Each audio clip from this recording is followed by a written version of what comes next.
요즘 얼마나 엉터리 그리스도인들이 많습니까? 왜 그런지 아십니까? 그들이 나빠서가 아니에요. 종교적인 생활을 하고 성경을 몰라요. 말씀을 몰라요. 말씀 배우십시오. 투자하십시오. 갈수록 하나님 말씀을 통달하는 것이 중요한 일이 될 것이에요. 왜? 이 세상으로부터 우리를 구원하여 주는, 보호하여 주는, 세상이 줄 수 없는 하나님의 구원의 지혜와 계시의 책이기 때문에 그래요. 저는 그렇게 믿고 목회합니다. 성경을 제껴 놔버린다. 그러면 미신적으로 우상 숭배적으로 흐를 수밖에 없어요. 교회 역사 2000년이 그걸 입증합니다. 자기 마음대로 믿는 것이 아니죠. 그리스도인이라는 칭찬을 들었어요. 우리도 이 지역에서 그렇게 칭찬받으려면 그냥 되는 게 아닙니다. 생각이 달라지려면 말씀을 배워야 돼요. 안디옥의 성도들처럼 마음의 중심과 모든 생각이 하나님의 말씀을 따라 정렬될 때 내 생각이 달라지기 때문에 내 삶이 달라집니다. 내 가치관, 인생관, 물질관이 달라집니다. 시간과 또 모든 생활 방식이 달라집니다. 그리고 그때에 하나님이 기뻐하는 뜻을 이루기 때문에 하나님이 능력으로 함께 하십니다. 그러므로 말씀에 정렬되기를 축원합니다. 그때 세상을 이기기 시작합니다. 이어지는 사도행전 11장 27절을 보면 예루살렘에서 안디옥을 방문한 아가보라고 하는 선지자가 있었습니다. 주로 이 사람은 하나님하고 계속 기도하면서 하나님의 음성, 하늘의 비밀을 캐치하는 하나님의 친구 역할을 하는 사람이죠. 이 아가보 선지자가 좀 있으면은 온 천하에 큰 흉년이 될 것이라고 예언합니다. 이 사람 경제 전문가도 아니잖아요. 정치 전문가도 아니잖아요. 그런데 그런 예언을 해요. 그 정도로 하나님하고 친했다는 거예요. 그 결과로 실제로 보니까 이 사람이 참 선지자인 것이 클라우디오 황제 때의 로마의 황제입니다. 큰 흉년, 오늘날로 말하면 세계적인 대공황이 온 거예요. 경제공황. 그러자 그 예언을 듣고 알고 있던 안디옥의 제자들이 믿음이 자랐잖아요. 각각 그 힘대로 자기들보다 더 큰 어려움을 겪고 있는, 경제적인 어려움만이 아니잖아요. 여기는 핍박이 없지만 예루살렘은 핍박이 있잖아요. 더 큰 어려움을, 이중고를 겪고 있는 예루살렘 성도들에게 복음의 빚을 졌으니까 그 빚 갚는 심정으로 특별 구제헌금을 보냅니다. 여러분, 이게 그냥 되는 게 아닙니다. 영적인 베이비들은 죽었다 깨어나도 안 됩니다. 예수 믿어도 물질이 하나님이 되거든요. 이해해야 됩니다. 그런데 이들은 꾸준한 말씀 훈련의 결과로 인생관, 물질관, 가치관이 달라져서 하나님의 기뻐하는 뜻을 위하여 드리는 그런 사람들이 되어졌어요. 세상 사람들이 볼 때는 미친 것이죠. 경제적인 대공황 때에. 이 일로 인하여 유대인 성도들, 아무리 이 사람들이 예수를 믿어도 1000년, 2000년 동안 이방인들은 사람 취급을 안 했던 그런 종교적인 선민의 의식으로 꽉 들어차 있는데, 예수 믿어도 말이죠. 이방인들이 예수를 믿고 하나님 백성이 되었다. 자기들하고 똑같은 거리낌이 있었을 것입니다. 그리고 벽이 있었을 것이고 반감이 있었을 것인데, 가장 힘들고 어려울 때 말과 칭찬하는 한마디가 아니라 물질이 가니까, 도우니까 당장 먹고 살기가 힘드는데 라면 하나 먹기도 힘든데 그 가난한 예루살렘 성도들에게 이 도움이 가니까 얼마나 고마웠게, 눈물 나게. 그러니까 이게 어때요? 하나님이 이 세계적인 큰 경제공황, 경기 침체를 통해 가지고 하나님은요 구원의 역사를 쉬지 않고 일하고 계시는데, 이방인과 유대인의 그 벽 있잖아요. 이방인 성도들과 유대인 성도들이 하나 되게, 연합되게 하는 방식으로 하나님이 일하시는 거예요. 하나님의 큰 그림을 볼 수 있기를 축복합니다. 지금 이 시대에도 이 바이러스 문제만이 아니라 경제적으로 얼마나 힘듭니까? 가게들 텅텅 비는 것도 많고. 여러분, 어떻게 먹고 살지요? 참 희한해요. 따라합시다. 안 죽습니다. 다 따라합시다. 다 살 길이 있습니다. 이래야죠. 예, 여러분, 하나님 기뻐하는 일을 감당하시기를 축원합니다. 하나님 교회 안에서만 역사하시겠죠? 예? 여러분의 생활 속에서는 하나님 역사 안 하겠죠? 근데 우리는 역사의 주관자라고 고백하는데, 기도할 때 날마다 그렇게 이야기하는데, 믿음이 확장될 수 있기를 축복합니다. 믿는 것이 하나님의 일이라면서요. 하나님이 이 세계적인 큰 흉년도 쓰시는 거예요. 그럼에도 사도행전 12장을 보면 이 예루살렘 교회는요, 야고보 사도가 순교를 합니다. 베드로는 감옥에 들어갔다가 천사들의 특별한 도움으로 풀려납니다. 더 힘들어지는 거예요. 분봉왕 헤롯이 더 인기를 얻으려고 탄압을 하는 거예요. 믿음의 현실은 끝없이 이어지는 어두운 터널과도 같이 더 힘들어집니다. 믿어봤자 소용없네, 기도하면 뭐하노, 헤롯 왕 쫓겨나지도 않고 죽지도 않네, 뭐 이런 성도도 있었겠지요.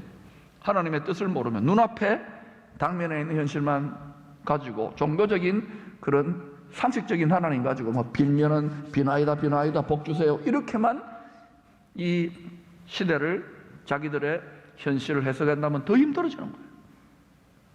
그런데 이런 인내의 시간 가운데에 사도행전 12장 20절 이하를 보면 초대교회 성도들을 그토록 핍박했던 분봉왕 헤롯,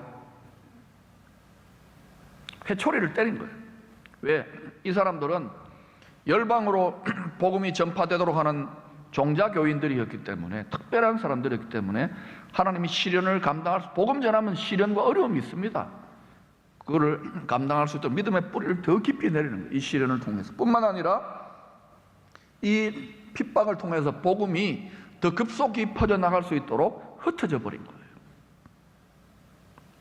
그것을 위한 악한 도구로, 악한 그릇으로 헤롯 왕을 잠시 썼습니다. 그리고 이제 하나님이 악한 그릇으로 다 쓰고 난 다음에는 이 교만이 극에 달했을 때에 심판합니다. 벌레가 먹어가지고 창자에 문제가 생겨가지고 죽습니다. 여러분, 이게 이러한 하나님의 심판의 패턴이 그냥 이때만 일어나는 게 아니에요. 애굽 왕 바로를 보세요. 그가 호의를 베풀 때가 있고 강팍해질 때가 있지요. 그걸 통해 출애굽하게 됩니다. 아수르의 살만의 에셀 황제, 살만 디룩디룩진 에셀 황제라고 있습니다. 북이스라엘을 무너뜨릴 때 우상 숭배하는 하늘 백성들을 회초리로 쓰셨죠. 바벨론의 느부갓네살 황제, 또 다시 징계의 70년 기간이 끝나고 페르시아라고 하는 황제 고레스를 통해서 돌아가게 하시고, 이걸 뭘 보여줍니까? 모든 권력, 권세, 만물과 경제, 정치, 사회, 문화 모든 것을 누가 주관하고 계신다는 거예요? 만복에 거는 은혜의 보좌에 계시는 하나님께서 주관하고 계신다는 걸 믿습니까? 이 사실을 굳게 붙잡을 때 하늘이 무너지고 땅이 솟아날지라도 여동하지 않습니다. 큰 그림을 보실 수 있어야 됩니다. 지극히 작은 현미경 같은 시각으로 우리 마음도 감찰해야 되지만, 큰 그림 속에 하나님은 지금 역사하고 계셔요. 그 하나님을 묵묵히 믿고 우리가 할 일을 할 수 있기를 축복합니다. 여러분 잘하고 계셔요. 잘하고 계셔요. 계속 전진하십시다. 하나님은 악한 그릇, 악한 종들도 쓰십니다.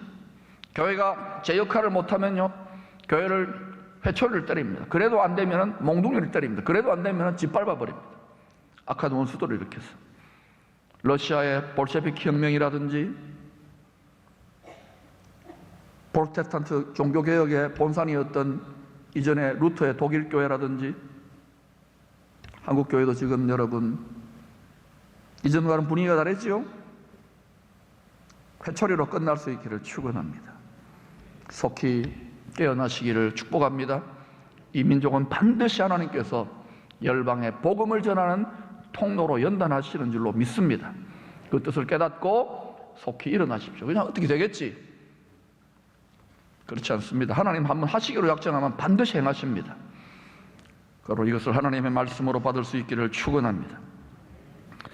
이후에 사도행전 12장 21절은 이 암울한 예루살렘의 상황에서 이렇게 기록합니다. 같이 읽어볼까요? 시작. 하나님의 말씀은 흥왕하여 더하더라. 바울이 로마 감옥에서 빌립보 교인들에게 편지를 보낼 때도 내가 감옥에 갇혀 있는 것이 오히려 복음의 진보로 나타나는데 더 유익하다. 왜? 우리 사도가 저렇게 고생하는데 우리도 힘을 내야지. 이러기 때문에 더 열심으로 담대하게 복음이 전파되는, 하나님은 손해보지 않습니다. 또 사도행전 11장과 12장과 13장을 살펴보면 천국 복음의 중심 센터가 유대 예루살렘에서 이제는 외국으로, 이방 안디옥으로 완전히 전환되어지는 하나님의 큰 그림을 확인할 수 있습니다. 지금도 이 팬데믹이라고 하는 인류가 경험해보지 못한, 전염병 경험해봤지만 이렇게 전 세계가 한 덩어리로 실시간으로 느끼면서 있는 이 상황 속에 확진자가 몇 명이다, 줄었다, 올라갔다, 백신 맞아야 된다, 안 맞아야 된다, 이런 거 아니에요. 지금 그냥 맞으면 맞고, 또 코로나 바이러스 사라지면 이제는 다시는 안 올까요? 안 왔으면 좋겠지만 저는 예상합니다. 발로나 바이러스가 올지도 모르고 이보로나 바이러스가 올지도 모르고. 여러분, 하나님을 신뢰하십시오. 하나님 지금 이 시간에도 우리의 당면하에 있는 우리의 생각이나 마음이나 기분을 초월하여, 또는 우리의 상황을 초월하여 하나님 지금도 쉬지 않고 무슨 일을 하고 계시느냐. 우리 돈벌이하고 병 낫게 하는 이것도 하시지만 무슨 일을 하고 계시느냐. 쉬지 않고 하나님의 그리스도 안에서의 구원의 일, 그리스도 안에서의 뉴 크리에이션의 일을 하고 계신 줄로 믿습니다. 장차 그분이 오십니다. 메시아 왕국이 이루어집니다. 여러분이 믿고 있는 신구약 성경은 그것을 향하여, 그 오메가 포인트를 향하여 처음부터 끝까지 일관되게 증거하고 있다는 걸 기억하십시오. 이 사실을 선포하지 않는 지도자들은 거짓 지도자라고 저는 생각합니다. 그러므로 속지 마시고 주의 말씀을 바르게 분별하십시오. 사도행전 13장 1절을 보니까 안디옥 교회에 5명의 국제적인 다문화 배경을 가진 크로스 칼추럴이라고 그러잖아요. 이 국제적인 배경을 가진 영적 지도자들이 있었습니다. 이 예루살렘 교회는 분위기가 다른 거예요. 국제적인 교회입니다. 하나님이 그렇게 다 분위기를 만드신 거예요. 한 700년, 500년 전부터 훈련시켜가지고. 바나바는 이 담임 목사격인데 지중해 구브로섬 출신 디아스포라 유대인입니다. 500~600년 전부터 이렇게 다 조상들이 떠돌아다닐 때에 외국에 대한 문화에 대한 게 다 익숙했던 거예요. 하나님 왜 그렇게 훈련했을까요? 이스라엘의 우상 숭배와 실패조차도 하나님은 그걸 또 합력하여 복음의 선을 이루고 계시는 거예요. 시므온은 니게르라고 하는 또 별명이 있는데 이걸로 짐작해 볼 때 니게르 하면 뭔지 아시겠죠? 피부가 까무잡잡한 아프리카 배경의 사람이라는 거예요. 구레네 사람 루기오 역시 지금으로 말하면 아프리카 북부 출신의 리비아 출신입니다. 그 다음에 이 마나엔이라고 하는 사람이 굉장히 재미있는 사람인데 분봉왕 헤롯의 젖동생이라고 합니다. 잘 안 쓰는 단어지만 이게 무슨 말이냐. 분봉왕 헤롯이 왕족이니까 유모를 하나 고용해가지고 왕비가 우리 애기 젖 먹이고 키우라 그러잖아요. 보통 그러잖아요. 그래서 이 헤롯의 젖을 먹일 때 유모의 친아들이 마나엔이에요. 그러니까 아기 때 같이 큰 거예요. 어릴 때. 이 마나엔은 얼마든지 어때요? 분봉왕 헤롯이 교회를 핍박하는 권력자인데 거기에 줄 서가지고 호의호식 할 수 있었는데도 어때요? 이 사람이 그냥 믿는 게 아니라 안디옥 교회 지도자까지 됩니다. 참 희한하지요? 이 금수저가 예수를 믿게 됩니다. 그리고 막내 사역자, 로마 시민권자에다가 또 세계적인 지성인에다가 산헤드린 국회의원, 이 막내사 10년 동안 나홀로 신학교 졸업한 막내 사역자 사울, 이 5명입니다. 그런데 상당수의 성경학자들은 이 안디옥 교회의 5명의 지도자들 중에 한 사람, 구레네 사람 또는 시몬일 수도 있고, 이 사람이 누구냐? 바로 로마 군병들에 의하여 주님의 십자가를 골고다 언덕까지 함께 짊어지고 갔던 구레네 사람 시몬으로 그렇게 해석하는 분들이 많습니다. 저도 그 해석을 지지합니다. 나중에 천국 가서 보는데 아마 맞을 겁니다. 마가복음 15장 31절은 이 억지로 십자가 짊어지게 되었던, 함께 짊어진 거지요, 이 구레네 시몬이 알렉산더와 루포라고 하는 두 아들의 아버지라고 기록해 놓고 있습니다. 그런데 로마서 16장 13절을 보면 바울이 이제 로마서를 쓸 때 정도 되면은 주 57년입니다. 이때로부터 한 12년 정도 더 지났을 때예요.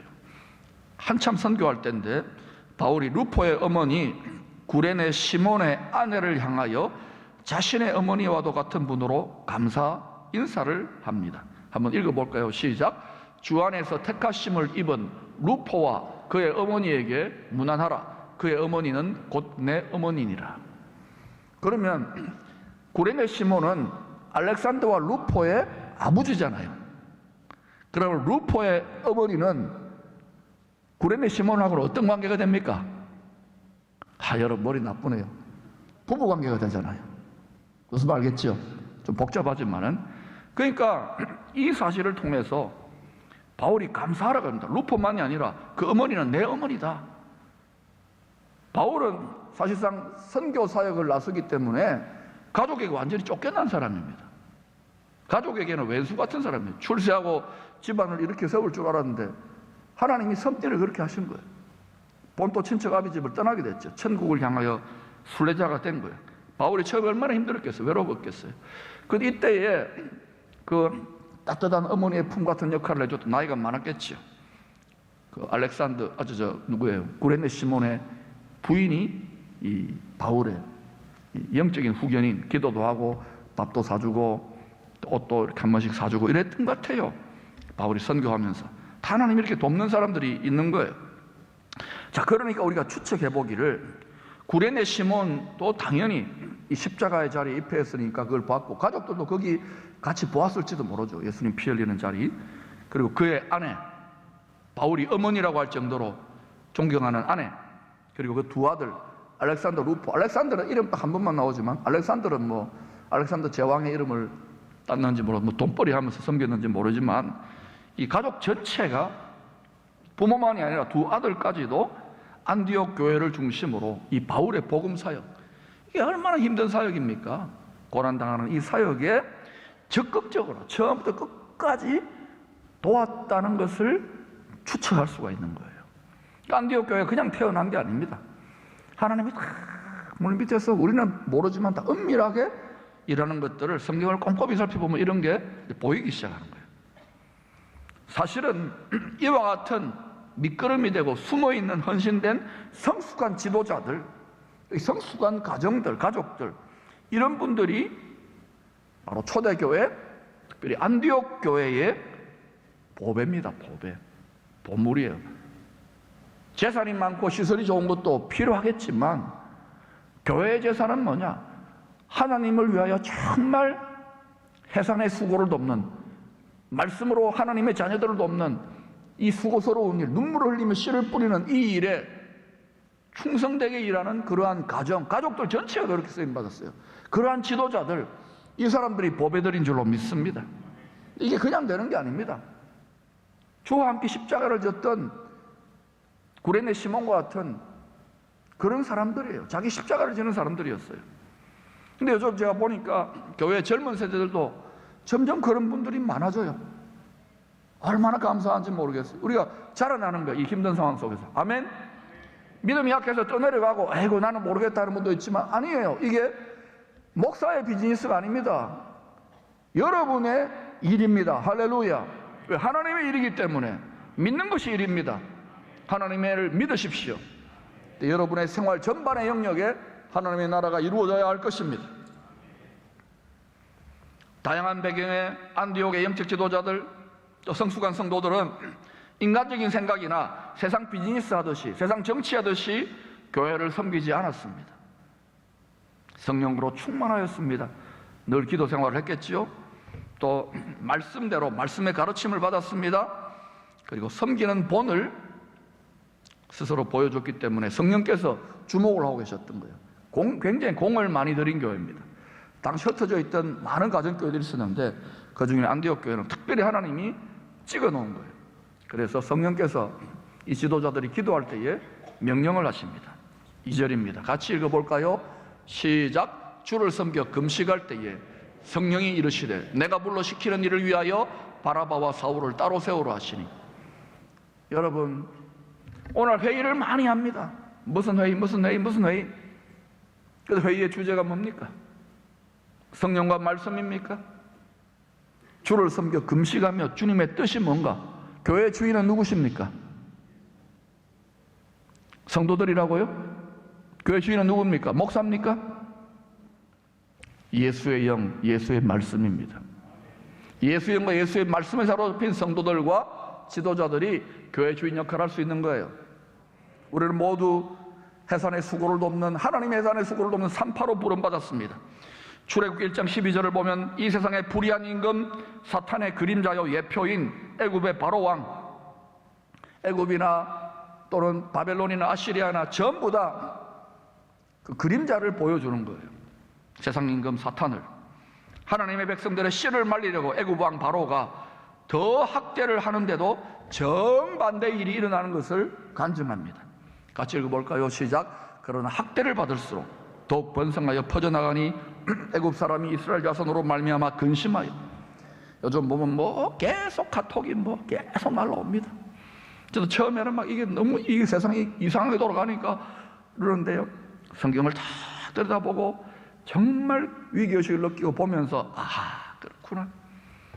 하나님이 지금 이 시대에 열방의 축복의 통로로 쓰실 이 민족을 훈련하고 계시는구나. 한국교회를 훈련하고 계시는구나. 아멘. 할렐루야. 이런 데 대해서 아무 관심도 없고 뭐 되겠지 그러는 분도 있겠죠. 그러나 이 말이 무슨 말인지를 아실 수 있기를 축복합니다. 학대를 받을수록 더욱 번성하여 퍼져가니, 천국 복음이 번져나가니, 애굽 사람이 이스라엘 자손으로 말미암아 하나님의 백성으로 말미암아 근심하여. 예, 전능하신 하나님께서 세상의 불의한 권세자 위에서 구원의 빅픽처, 큰 그림대로 일하고 계심을 보여주는 말씀의 계시입니다. 구약은 신약의 그림자이고 또 모형이고 예표입니다. 이건 우리들에게 적용되어지는 말씀입니다. 그러자 바로왕, 이 세상 임금 바로왕은 아예 더 근심하면서 두려워하면서 하나님의 자녀들을 아예 씨를 말려버리려고 출산을 돕는 히브리 산파 십보라와 부하, 이 두 사람만 있었던 게 아니겠죠. 뭐 이렇게 산파 뭐 조합 같은 게 있었겠죠.